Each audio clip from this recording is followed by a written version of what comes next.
Hi, this is Tom Pisello, the ROI Guy. Hi, this is April Morley. I'm co-founder of Genius Drive and the Enterprise Value Collective. And welcome to the Value Coffee Talk podcast.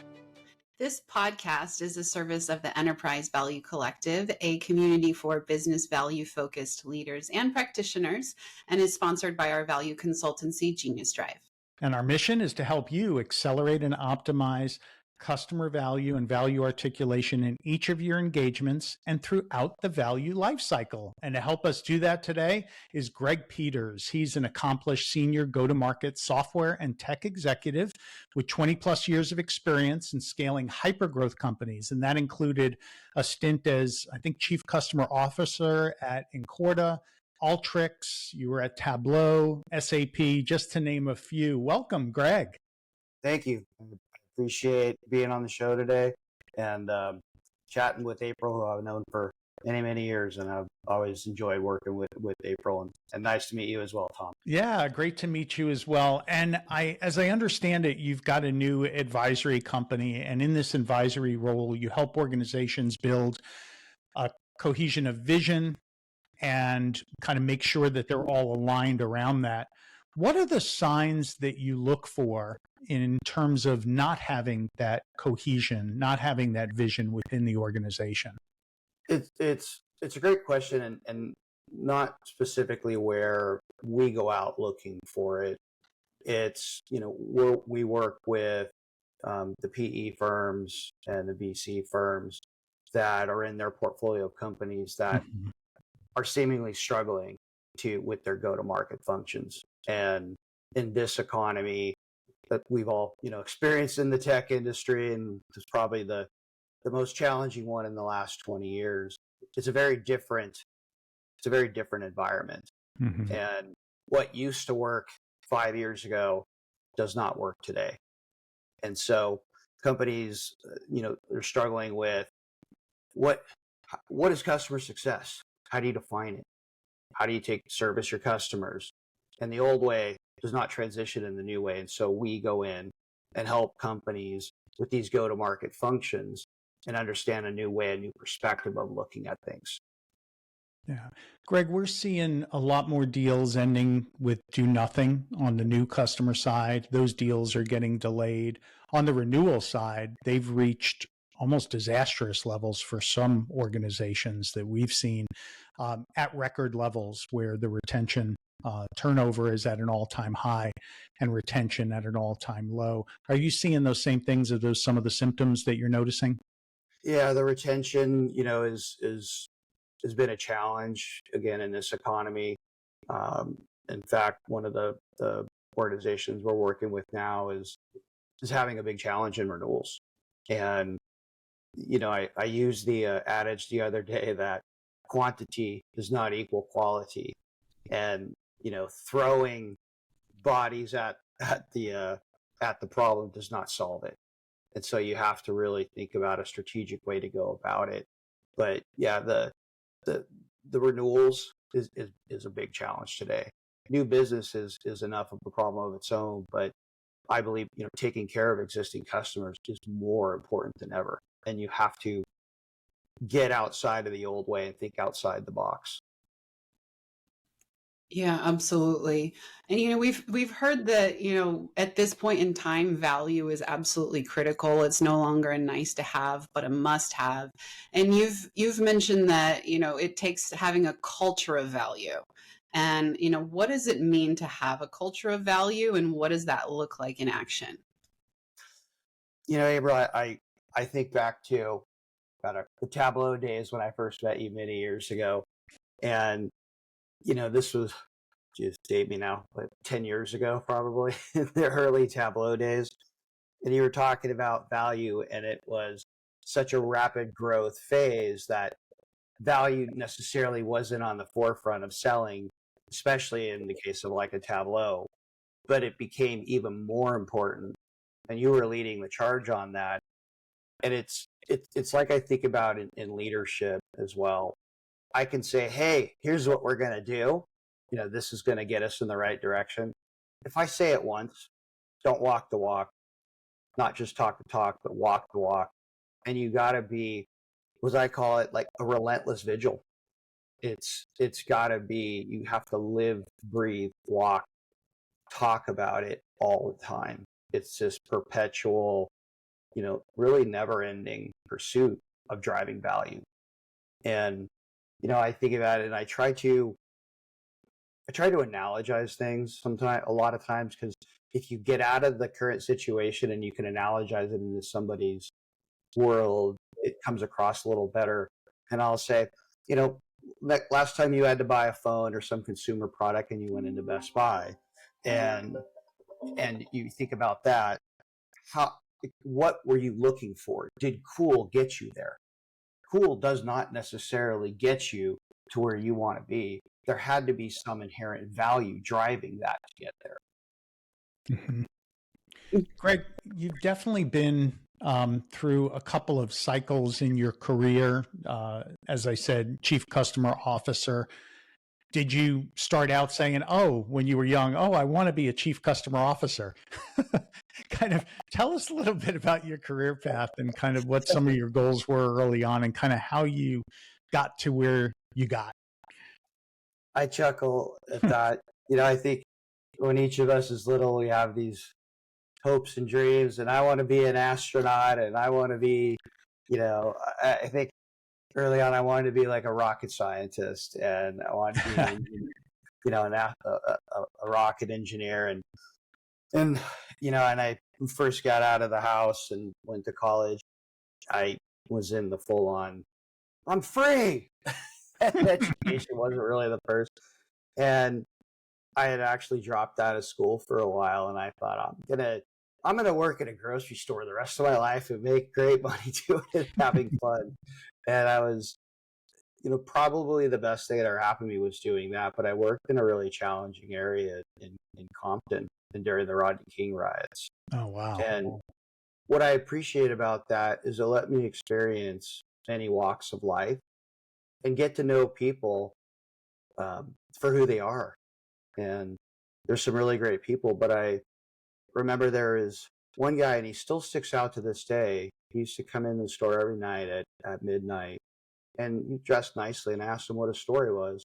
And he said, I work 3 jobs. I have a 24-hour fitness membership. I go to 24-hour fitness to shower in the morning, go to my next jobs, and I go back to 24-hour fitness, shower, and I come here to sleep. And I said, why don't you get assistance? And he said, I refuse to take a handout. I will do it on my own. And it really stuck with me, and still to this day. And I remember the pivotal moment for me. I was stocking shelves at 3 a.m, and somebody rings the bell, and I go running up there, and they're buying a can of cat food. And I just remember thinking, oh my God, this is not going to be my life. And so what am I going to do about it? And went back to school and saw, the value in that. And I was taking business classes, and oddly enough, maybe I found statistics really fascinating, and it made sense to me. And I ended up getting an internship at a local cell phone carrier, and I started doing KPI reporting in Excel, and I really took off with that. And then one thing led to another and another, and I started up Business Objects that became SAP, and then worked there for a long time and moved. I was in services, and then someone said, come to the dark side. I was like, what's the dark side? And that was pre-sales. And I got into pre-sales and really never looked back. Did I know I wanted to be a leader at that point? No. And I think it's all part of the journey that each of us has to go through. And I got into leadership, and then I got out of it. Some life events happened. And then probably the second best thing that happened to me, a good friend of mine, Nigel Studley, right before I was going to Tableau, April, he's like, oh, I'm going to have you on the strategic team. And then it was like the Friday before I started Monday. He goes, hey, I know you're going to be on the strategic team, but I need a leader in the West End. I trust you, and I know you can do it. So I'll see you Monday, and you're the new leader. I'm like, what just happened? And when I got back into it, I forgot how much, I truly enjoyed it. I love the coaching, mentoring, and development of people. And my reward is seeing people flourish and progress in their career. So short story turned long. I think most of us, you have all these hopes and dreams, but you have to kind of go where you're guided. And what I always tell people is, what are you good at? And I don't mean creating a presentation or, making some white paper, but what are you good at in life? What skills those translate into? And I went on a mission to figure that out. And then you need to find out what you love doing. And if you can get those two things, everything else falls into place. And so here I am 20 years later and enjoying what I'm doing. And I love when people reach out to me. It fills my heart to know that I had an impact on people. So maybe that answers the question directly or indirectly, but customer success, what I love about it is really being able to help customers. And I think, how many times you called up a support line, they just treat you like you're just another number. And you have to go beyond that and push the teams and really understand. And, I remember there was a leader, and April, you probably remember Barry Sarline, and he goes, is it better to be right or be happy? And, I choose be happy. Now, that doesn't mean you have to be a doormat to people, but if you can put yourself in someone's perspective, it helps you understand where they're coming from. And even customers, if they're having challenges, the software is not working, and I could have 1,000 reasons why it's not. Does that help them? No. So put yourself in their shoes. So I enjoy doing that, building great relationships.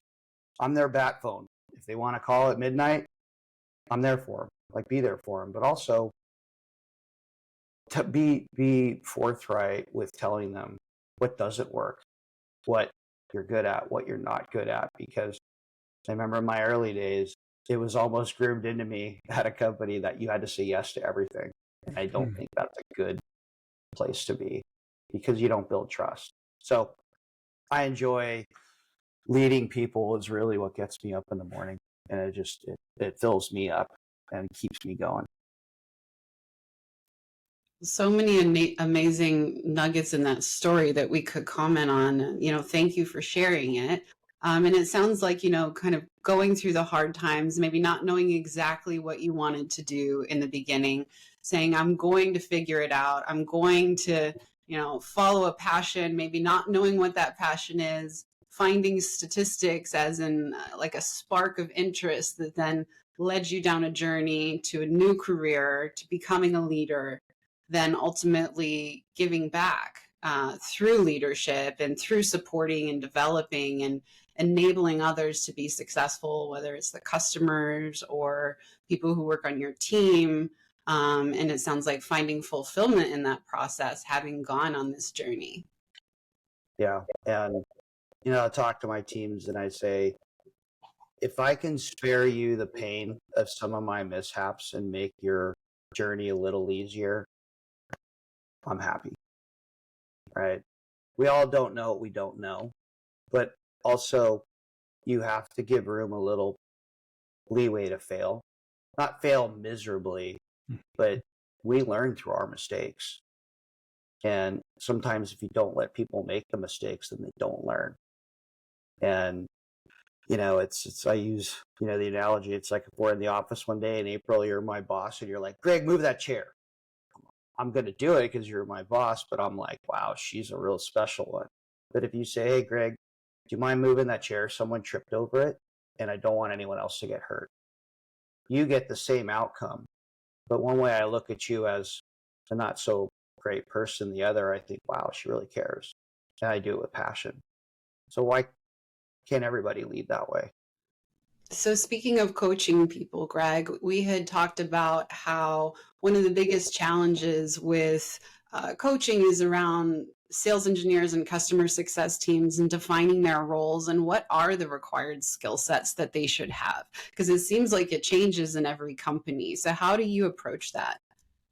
In terms of like defining the role or what skill sets to look for? Yeah.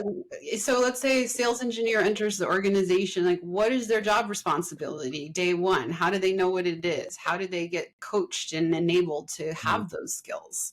Well, there's three most important things I look for beyond skill set to begin with. The skills to be a sales engineer, there's a minimum barrier to entry. So I will talk about those. You gotta, have the basic understanding. But the three biggest traits I look for are passion, curiosity, and creativity. Mm.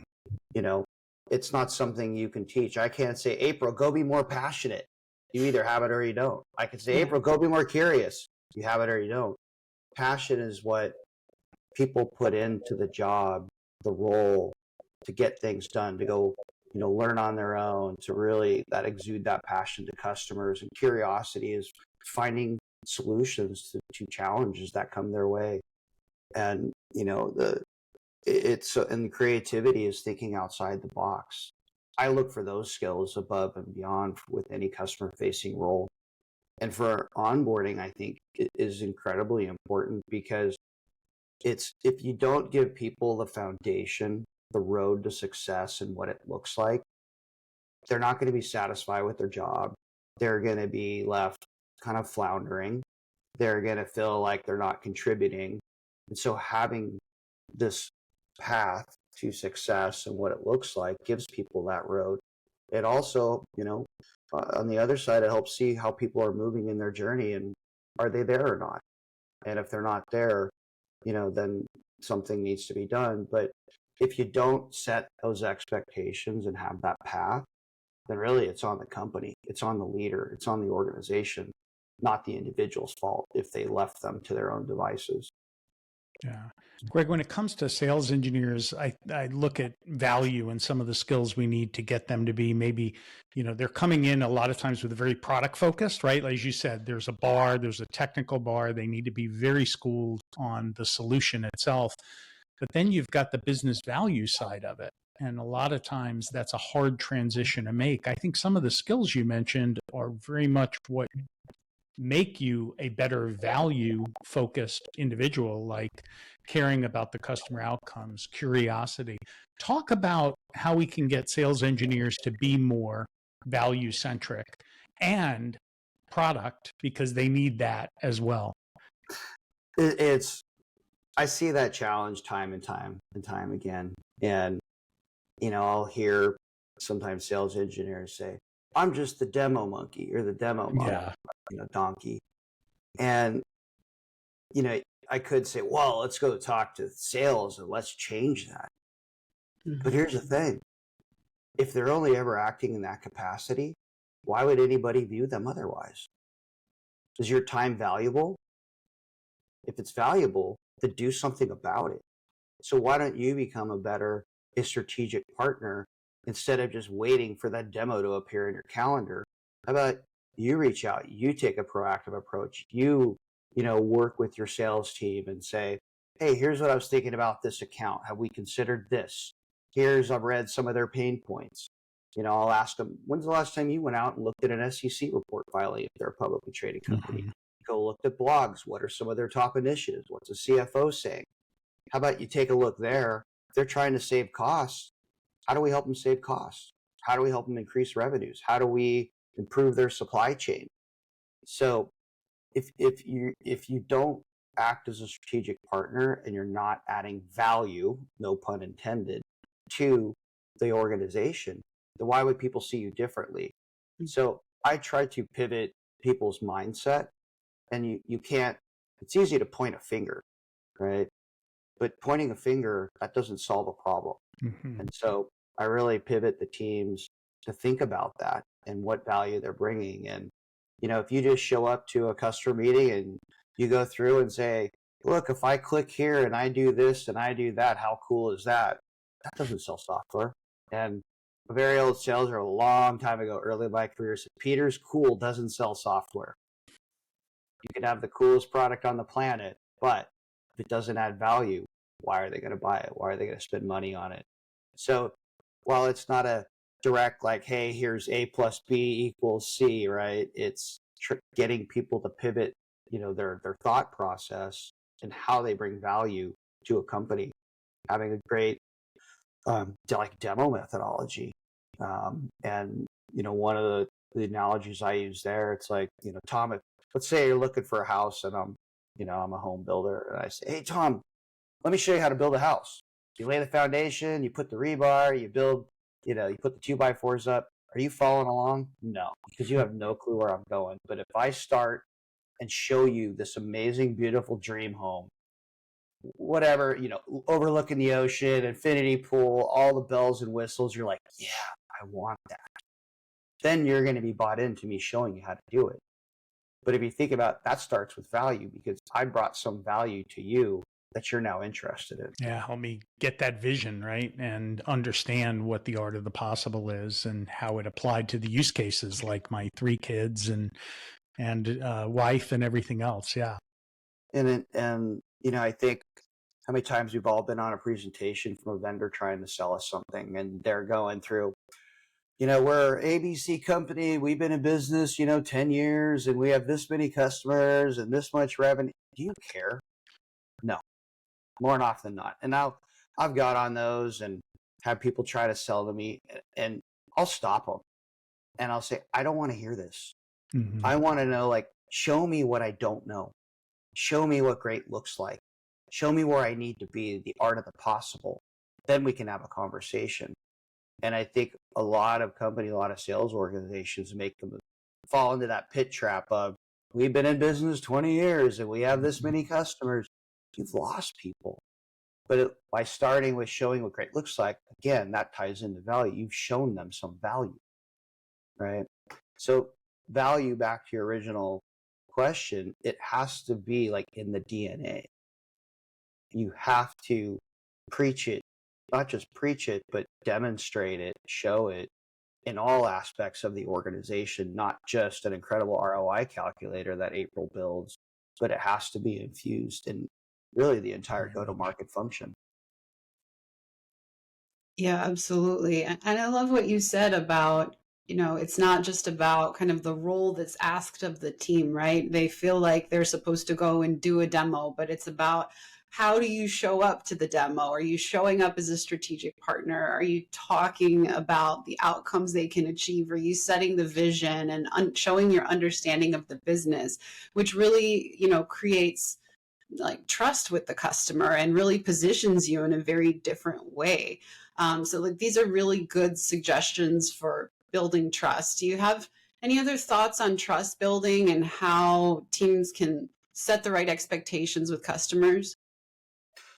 There's a number of things, but I think about, it was something I was saying earlier about, and I remember this from the Tableau days, and it was one of many great things that I learned, I should say, was that as great as Tableau was and saying how great the product was, we were also really good at saying, hey, customer, we don't do that. That's not what we do well. Could we? Sure, but it will take you hoops. Here's something else that will be better suited for that. That inherently helps build trust. It also helps build trust of, sometimes this customer says, how are we going to get there? What about this and what about that? It's okay to say, I don't know, but we'll be there with you every step along the way. That's important versus saying, oh, no problem, it's all going to work out. And then, of course, software is inherently imperfect because it's built by humans, and there's going to be challenges. And so being honest up front, being, say what you mean what you say. And so it's not one silver bullet that builds trust, but a number of factors that, help a customer trust. Because more often than not, why do you buy from someone? Because you have an inherent trust that Exactly. they And truly Greg, have. we live in this world of reviews. And one of our friends, Todd Capone, who's been on the show before, author of the Transparency Sale, spoke about, the 5-star rating is less credible than a 4.3-star rating. You have some trust in the 4.3 because you can look at the bad reviews and see if they align to what you care about or don't care about. Whereas if everything is perfect and you can do everything and be everything for everybody, sometimes that doesn't put you in a good spot. And I love what you're saying is, like, you can say yes to everything in software. It can do quite a bit, but don't. Know what you do well and own that, and know what you don't do well. And don't be afraid to tell them that there may be a better solution elsewhere. You'll own that relationship for a long time. And I've had customers that I've done that with come back years later and thank me and then do business with me because you are forthright and you care about their outcome. And it could be with you, and maybe it's not best with you. And owning that and being transparent about it, I think, is essential. Absolutely agree. I mean, the old saying, if it seems too good to be true, it probably is. And I was been reading Unreasonable Hospitality. If you haven't read it, it's a great book on, really truly servicing customers unreasonably. But it's also about behind the scenes of infusing that in the DNA of all the teams. And so I find it really fascinating. And to your point, I have a really good friend of mine who owns a BMW shop, and I've been there before, and people will drive up and if it's a symbol, he'll go, oh, it's a fuse, it's a light bulb. And he'll just change it, and he'll just say, hey, no, don't worry about it. And I'm like, really? He goes, yeah. He goes, why would I charge her for that? I'm like, most shops would charge you $1,000 for a light bulb and make up something. He goes, I don't believe in that. And do you know how much business he gets back from just that? Not only act of kindness, but people trust him. Great story. Well, Greg, what is the one piece of advice you'd like to leave the Enterprise Value Collective with today? In terms of leadership, value, maybe help me a little bit more, because I have a ton of. Whatever you think is the most important element about what you spoke of for the value leader, kind of revenue leader community. I would encourage getting out of the old way of thinking of pushing software. Yes, we all have quotas. We all have places that we need to be, but the old does not work. Have a different lens. Try to look at things differently. Put yourself in your buyer's shoes, your customer's shoes, and really try to think, why would they buy from me? And I something that resonated with me early on in my career, when I was given a demo and I wanted to be really good at it. And I had someone, as I was talking, no matter what I said, they would just put up a card and say, so what? And every time I would say something, so what? And I would get frustrated, but it really sunk in. And the things that you're saying to anybody, a customer, a prospect, why do they even care to listen to your words? Why is it resonating with them? And really break down and be humble, be open, put yourself in their perspective, and think this isn't just another sales pitch, but really, how are you adding value? How does your solution add value to your customers, to your prospects? And think differently. Get out of the old. Awesome. Thank you so much for joining us today, Greg. It was great to have you on the Value Coffee Talk podcast. Awesome. I appreciate the time, April, Tom. Always great to see you, April, and talk to you. It's so great to meet you, Greg. Yeah, please sign up for the Enterprise Value Collective if you haven't done so yet. LinkedIn or geniusdrive.com website. That'll let you stay in touch on the latest events, tools, insights, research that we're producing. And if you like this episode, press the like button, subscribe to stay up to date on the latest episodes. And until next time, our Enterprise Value Collective, keep sharing and growing together.